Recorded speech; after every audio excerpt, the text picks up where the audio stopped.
Like the Dallas region in itself is not that a highly industrialized area as in northern part of the United States are.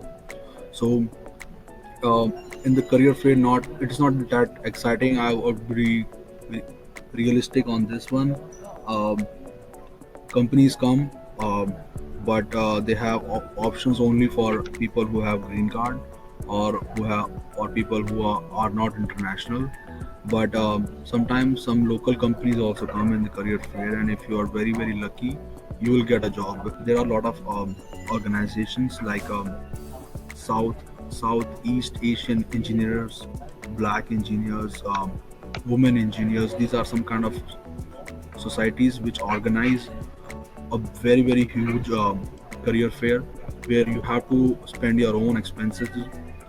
Sometimes it happens in Austin, sometimes it happens in Pittsburgh, sometimes it happens in New Jersey. You never know. So you have to fly over there and be present in those career fairs. It will be really beneficial, and you never know where the opportunity is for you. Try to go to each and every career fair that happens. Not only on your campus, but you can also join career fairs of UT Dallas, UT Austin, Texas A&M if you are coming to Texas, um, and the societies that I mentioned.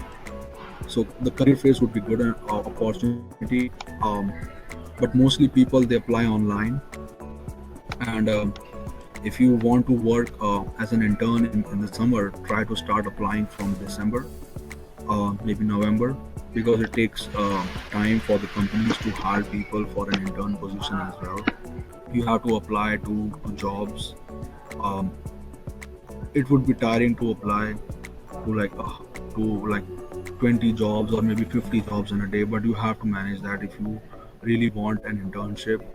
Um, yeah, people stay really active on LinkedIn. Try to make a good profile. Try to read articles how to make your profile better, sellable, readable, and which should make sense to a recruiter. Try to connect with recruiters. If you get an internship, there are very good chances to convert them into a full time, because the companies are looking for candidates who work as an intern and then work as a full time, because it is very beneficial for the company. They just have to hire an intern and try to convert them into a full time, because it's a headache for them as well to go into that market, interview people, and and select the best candidate out of it. To have a experience will really help you, because employers they actually want to gauge your um, knowledge, your knowledge about the operations, and your basically they want to bank on something that you have done, and ask that manager and ask them that how this person has really worked in your company. So they do the background checks. So it will be good to have some kind of an experience in your pocket. Generally people have an outside that they will go for a full-time job directly, but if you even if you're getting a contract job like $25 an hour, $30 an hour, $22 an hour, be ready for that. Just grab it, because once you have a tag on your resume that you are working for this particular company in this particular field, it becomes a little bit easier to find that dream job of yours. To get a call at the very beginning for an internship is a very difficult thing. So you have to uh, build your resume so that your resume have certain keywords that would pass through their application tracking system. It is a system which scans the resume and it matches the job description with your resume. If you have those keywords, then your resume will pass through. It will reach a recruiter. If she likes the format, she would give you a call, and if she really likes the way you are speaking, how confident you are. Then she will give pass on those questions, the your resume to the hiring manager. Then it is a little bit technical, so you can study your subjects, something like that. But the two phases are very difficult. The interviews are like a conversation over here. It's not like a questionnaire round that happens in India.